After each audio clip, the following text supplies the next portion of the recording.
L'océan, immense, infini. En Polynésie, une ressource indispensable à comprendre, à découvrir et à protéger.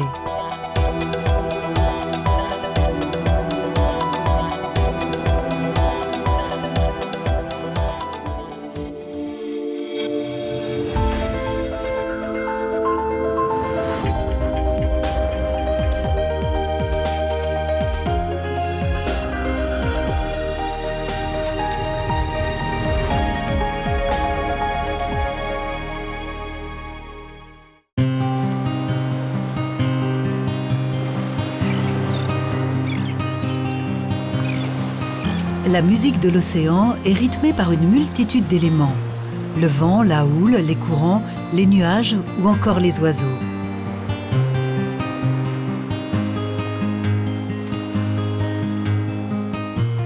Ces éléments, les navigateurs polynésiens, au temps où ils ont colonisé les îles, s'en servaient pour s'orienter ou anticiper les tempêtes à bord de leur emblématique pirogue à voile. L'histoire du peuple maori est intimement liée à cette embarcation. Elle en a fait un peuple d'explorateurs venus peupler le triangle polynésien, immense territoire délimité par Hawaï, la Nouvelle-Zélande et l'île de Pâques. Suite à l'évangélisation de la Polynésie au XIXe siècle, la culture maori se perd et les pirogues à voile sombrent dans le passé. Il n'en resterait rien si quelques passionnés n'avaient pas voué leur vie à la recherche et à la redécouverte de ces savoirs anciens dans les années 60.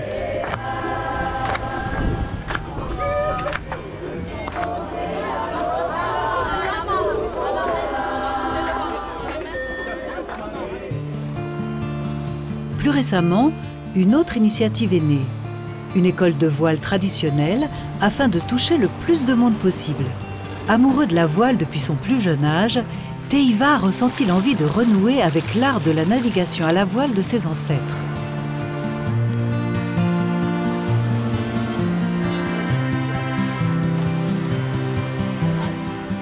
Cette envie, elle est partie d'un constat. J'ai grandi dans la voile moderne, j'ai fait énormément de régates de voile. J'ai été skipper sur des katas modernes.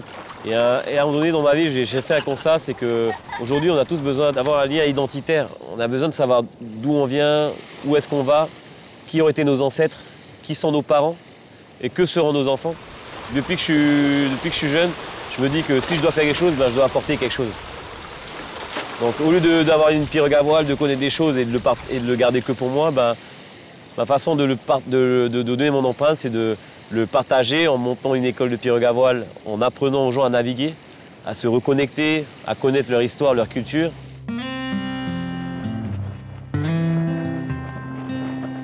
Sur notre drapeau polynésien, on a une pirogue à voile.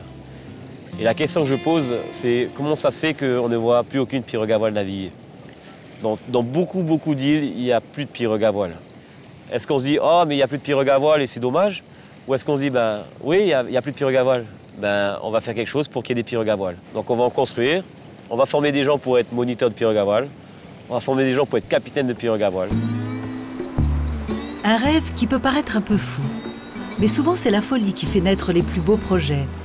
Et 3 ans après la genèse de cette idée, on trouve à Aroe, dans une petite zone industrielle, un chantier naval pas tout à fait comme les autres. Ici, on est en train de terminer la fabrication d'une holopuni, un modèle de pirogue à voile emprunté aux Hawaïens. Et comme souvent, Teiva passe à l'atelier afin de jeter un œil aux dernières modifications apportées par Manoir I, cofondateur du chantier naval avec lui. Alors, comment ça va la construction de la 8e pirogue à voile?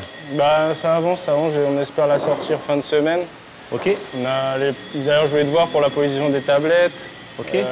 On coupe le pic des rives, on pose le pont et après on va assembler. On va aller voir ça.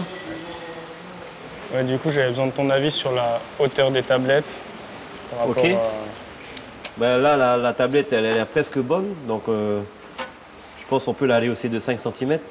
Comme ça, elle sera un peu plus protégée des vagues. Et je vois aussi que tu as réélargi aussi les cales pour pouvoir mettre les bancs. On avait, à cause de la déformation de la pirogue, sur les derniers essais, on avait les sièges des fois qui sautaient. On les a réélargis et on les a renforcés. Ouais, c'est costaud là. Pas mal, hein? Top.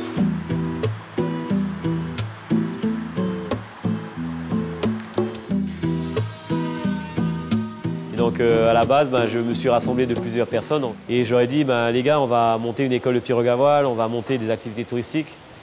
Et pour pouvoir le faire, le mieux c'est de construire soi-même nos pirogues à voile. Donc on s'est réunis, on s'est associés, on a monté des sociétés, on a trouvé un atelier, on a acheté du matériel, des équipements. Et voilà, aujourd'hui on est en train de construire 10 pirogues à voile. Donc ce rêve est devenu réalité, c'est carrément génial ce challenge. Manouari suit le projet depuis 2 ans. Après des études d'ingénieur en matériaux composites en France, il a travaillé à la préparation des bateaux de course les plus prestigieux. Puis finalement, c'est pour un travail plus proche de ses valeurs qu'il a décidé de rentrer au Fénois et de s'associer avec Teiva. En venant ici, la voile traditionnelle, c'était vraiment des valeurs beaucoup plus humaines, tournées vers l'environnement, vers l'observation des éléments.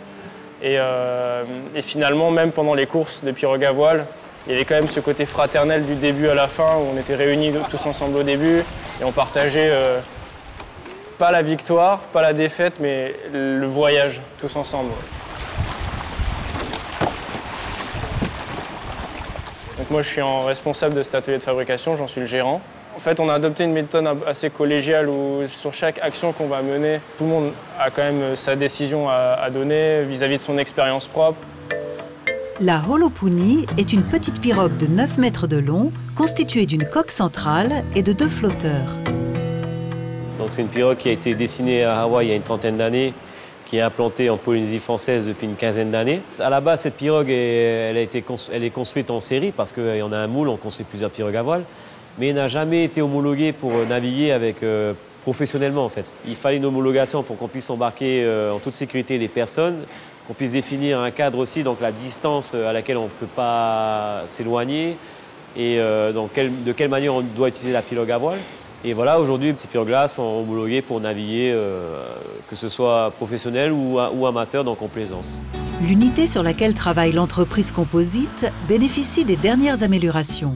Le pont a été rehaussé pour permettre à la pirogue d'être plus haute sur l'eau et des renforcements structurels ont été faits, des retouches qui vont lui permettre d'aller plus loin.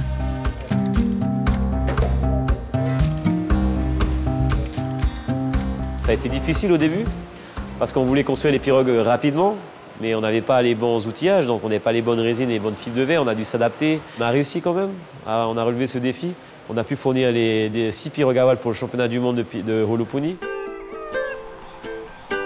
Quand la première pirogue est sortie du moule, j'avais une sensation d'excitation, de dire voilà, notre projet se réalise, c'est notre premier bébé, il y avait une part d'émotion mais aussi d'excitation parce qu'on savait que voilà, on était parti et que l'aventure avait commencé. En plus, elle était belle, pas beaucoup de défauts. Moi, tout ce que j'avais envie, c'est de l'assembler et de naviguer tout de suite, quoi. Il y a une certaine fierté à fabriquer des pirogues à voile, plus que tout autre bateau, parce que on est quand même lié à ça. Si aujourd'hui on est en Polynésie, c'est grâce à ce mode de navigation, grâce à ces pirogues. Donc bon, on nous dira toujours qu'elles ont des aspects différents que les anciennes pirogues traditionnelles, mais je pense que c'est l'évolution qui veut ça, l'évolution de la culture, l'évolution des méthodes de navigation. Ce qui est important derrière, c'est la valeur et comment on s'en sert, quoi.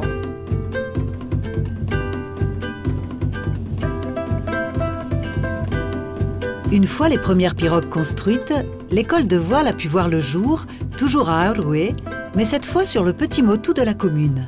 Ici, on enseigne l'art de la navigation traditionnelle, même aux plus jeunes.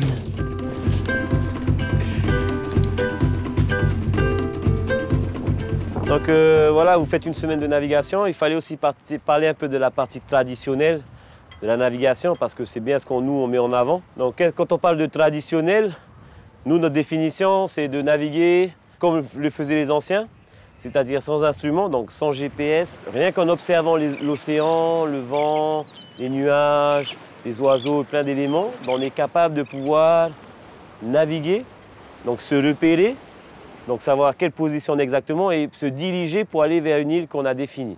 Donc là, on a 2 outils de navigation. On a le Rua Matei, c'est le compas, la rose des vents, et le Rua Fetu, c'est le compas des étoiles. Donc c'est un outil qui va nous permettre de repérer, de positionner les étoiles par rapport à des points cardinaux.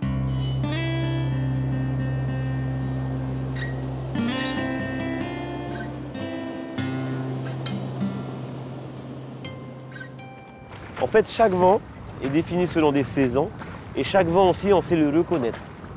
Un Toa, par exemple, un vent du sud, il va être froid. Un Toero, c'est un vent qui vient plus de l'équateur, il est beaucoup plus chaud.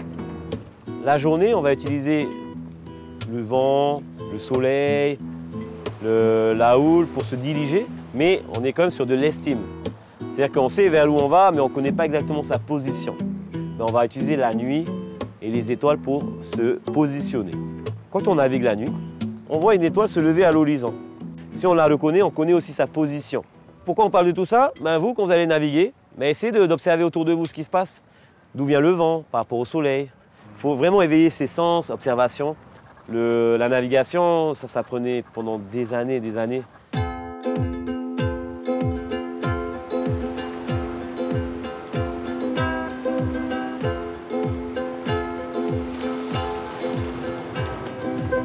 Ça va les enfants? Cool. Bonne condition pour nous aujourd'hui, session Holopuni, on a un vent de 15-20 nœuds, on va descendre naviguer dans la baie du Taoné. Chercher un bon plan d'eau un peu plus calme peut-être pour faire naviguer les enfants et que tout le monde y trouve son compte, quoi.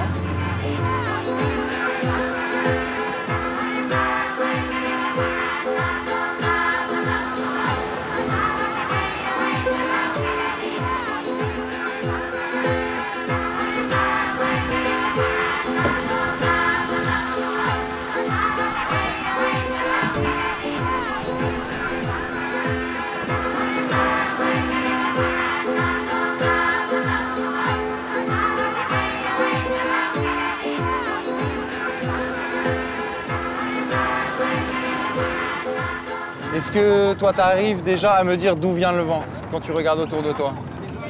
Ok, qu'est-ce qui t'a fait dire ça? Comment tu sais que le vent vient de là-bas? À cause de la mer, les petits plis on voit sur la mer. Donc si on a le vent qui vient de là-bas, dans quelle direction nous on va pouvoir naviguer? Le vent vient de là, je vais pouvoir naviguer un coup là-bas. Ce que tu peux prendre comme repère là-bas, une fois que tu seras sur ta pirogue à ton poste. Là-bas, on a la passe de Taonoa, qui est délimitée par la balise rouge et la balise verte. Dylan, toi, ce qu'on va faire, c'est que toi, pendant la navigation, c'est toi qui vas prendre la corde bleue. Regarde, Eric, il est en train de te la montrer. Dès que notre pirogue est bien placée par rapport au vent, toi, à ce moment-là, tu vas gonfler la voile.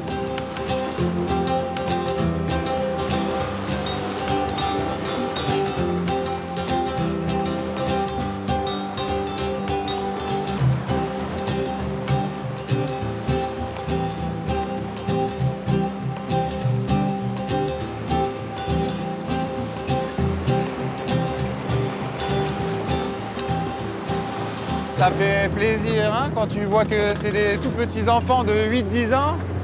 Et juste si tu arrives à les faire naviguer, voir le sourire sur leur visage. Bon, encore plus avec la pirogue, du fait que c'est leur histoire aussi à eux, quoi, hein. C'est dans leur gène. Véliplanchiste de haut niveau, puis moniteur de voile, William se retrouve pleinement dans un enseignement qui allie glisse et voile traditionnel.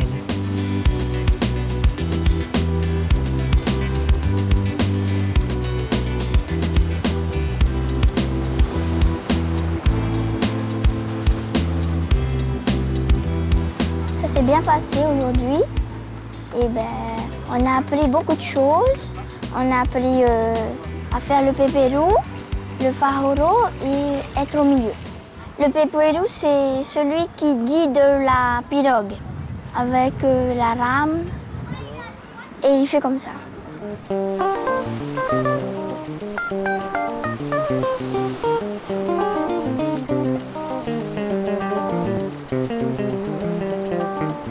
faut de la force. Comme si c'était un bras de fer. Avant, j'avais cru que c'était un peu difficile et je me suis rendu compte que en fait, c'est pas difficile et on peut bien progresser.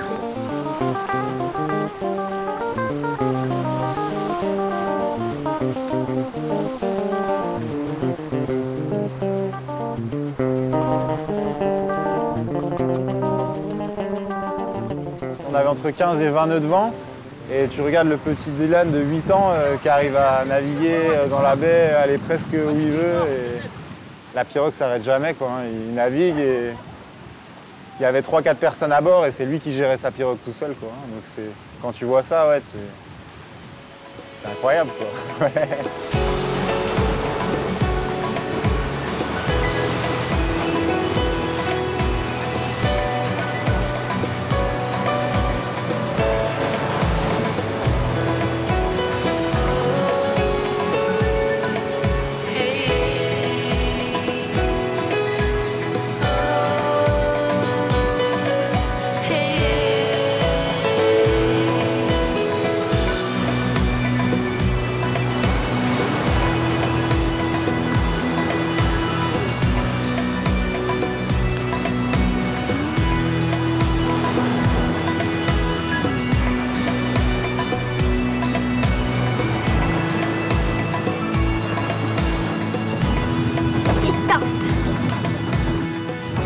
Bravo à vous pour la session de ce matin là. Et ça va vite, mais je crois pas plus qu'un bateau à moteur. C'est mieux la voile. C'est mieux la voile. On n'a pas besoin d'électricité. Et aussi, avec la voile, on peut s'en servir qu'avec le vent et le pépérou. Ben, moi, je préfère avoir la voile qu'un bateau à moteur.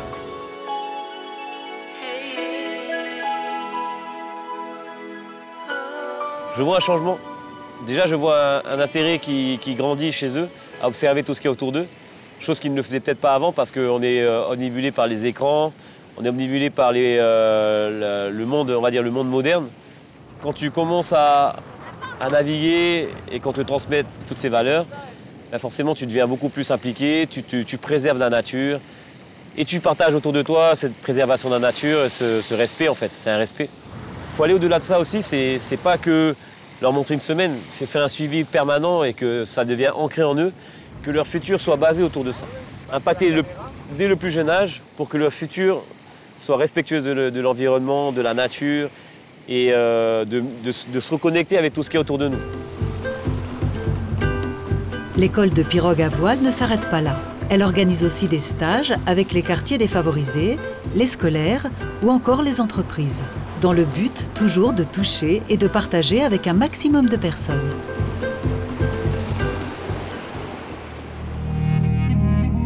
Teiva a rêvé de pouvoir un jour recréer le lien entre les îles autrefois établies par ses ancêtres. Grâce à la dernière création du chantier, Taoha, la Croix du Sud en polynésien, un voyage de Tahiti à Huaïné va être entrepris. Les 170 km à parcourir à la voile sont une occasion parfaite pour tester le rehaussage de la pirogue. Et pour arriver avant la nuit, le départ de Tahiti se fait de nuit.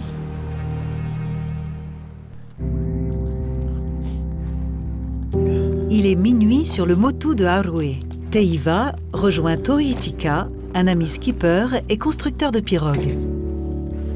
Éclairés par leur lampe frontale, ils se préparent à partir pour un voyage guidé par les étoiles. La veille de départ, j'ai toujours du mal à dormir. Parce qu'il faut tout organiser, préparer le matériel, le mât, les équipages aussi. Mais après, une fois qu'on est sur l'eau, on se sent détendu et puis on suit un peu les éléments, quoi.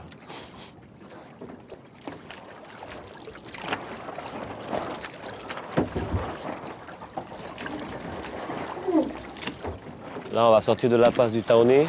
On va viser directement sur Huaïné, le sud de Huaïné. On va traverser un peu de nuit et appeler toute la journée le lendemain. À chaque fois, c'est une petite émotion. Hein.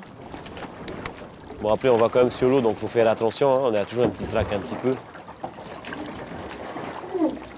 Pendant toute la nuit, on a un petit vent qui vient descendre la montagne qu'on appelle le houpé. Ce vent-là, il nous aide un peu à sortir au large.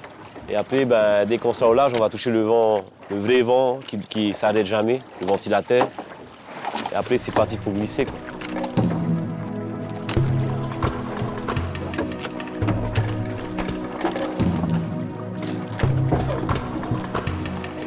Après 1 heure de rame, l'équipage de Taoha peut enfin être propulsé par le vent du large. Dorénavant, c'est une navigation orientée par les étoiles, le ressenti de la houle et du vent, qui va guider Teiva et Tohitika jusqu'au lever du soleil.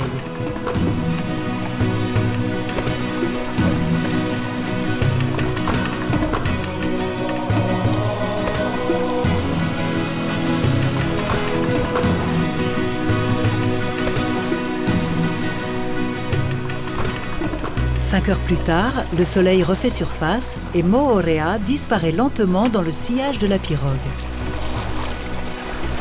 La mer est formée, le vent soutenu, Tauha file vers Huahinei au rythme des vagues.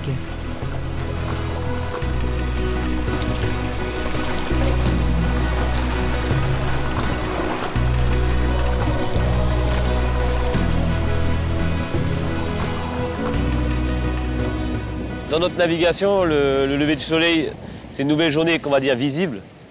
Parce que toute la nuit, on a vu des choses visibles, bien sûr, les étoiles. Il y a des choses qu'on ne voyait pas du tout. On ne voyait pas les vagues, le surf qu'on faisait, les nuages. C'est comme si tu avais laissé tout ce qu'il y avait derrière toi et tu repars sur une nouvelle journée avec de nouvelles bases et une nouvelle reconnexion, pas forcément avec la nature, même avec les équipiers. Ce type de traversée nécessite une préparation et pour cette occasion, Teiva et Tohitika font le voyage escortés par un potimarara. Il faut partir avec des vents favorables, il vaut mieux descendre avec le vent. Il faut définir les caps, quelle étoile suivre et quels sont les repères qu'on va prendre par rapport à l'île de départ. Pour permettre le repos de tout le monde, en fait, on fait des rotations. Donc là, on a fait des quarts de 2 heures. Et pendant ces 2 heures, chaque équipier doit regarder le cap, doit regarder si toute la pirogue va bien.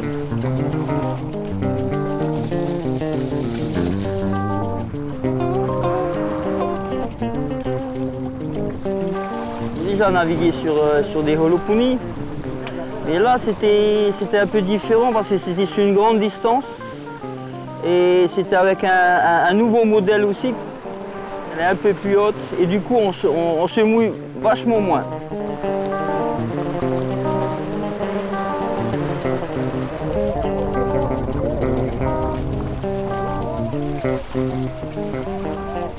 Quand tu pars sur une navigation, il y a des moments de joie comme le surf.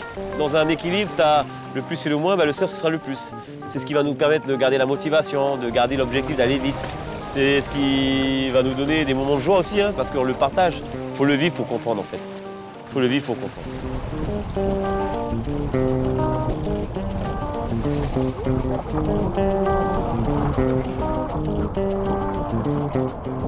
Au moment où tout le monde dort, où tu es tout seul, tu as la rame dans tes mains et que tu ressens toute l'énergie du vent qui va dans la voile, tu la ressens à la barre, dans ta rame. Tu es au milieu de l'océan et tu réalises l'immensité qu'il y a, à quel point tu es tout petit. Et ça fait trop du bien.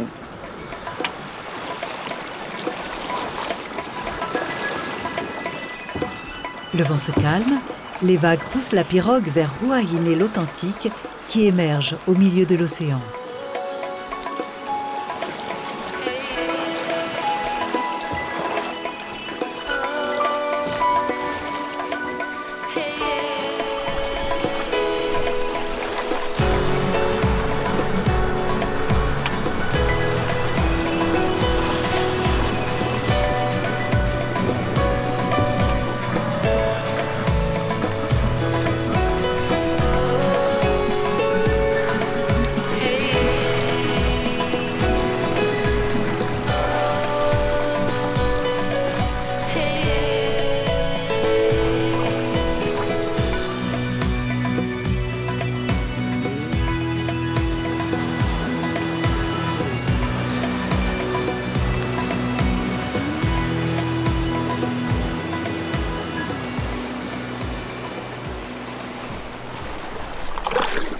Il aura fallu 17 heures à la petite pirogue de 9 mètres pour rallier le lagon de Huahinei. Le but du voyage étant le lien entre les îles, l'équipage de Tauha invite à bord des amis pour partager la dernière partie du voyage.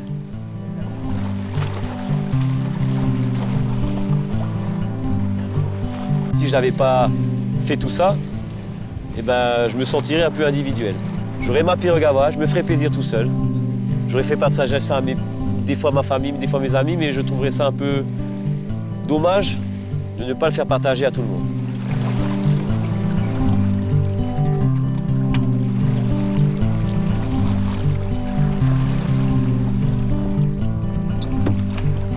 Le lagon de Huahinei, il est magique. On est sur des bancs de sable, Dans le lagon, naviguer avec des amis, on va aller voir le tonton et la tati sur le moto. Oh, gars, ils ont mis la voile pour nous, man. C'est l'accueil, ça.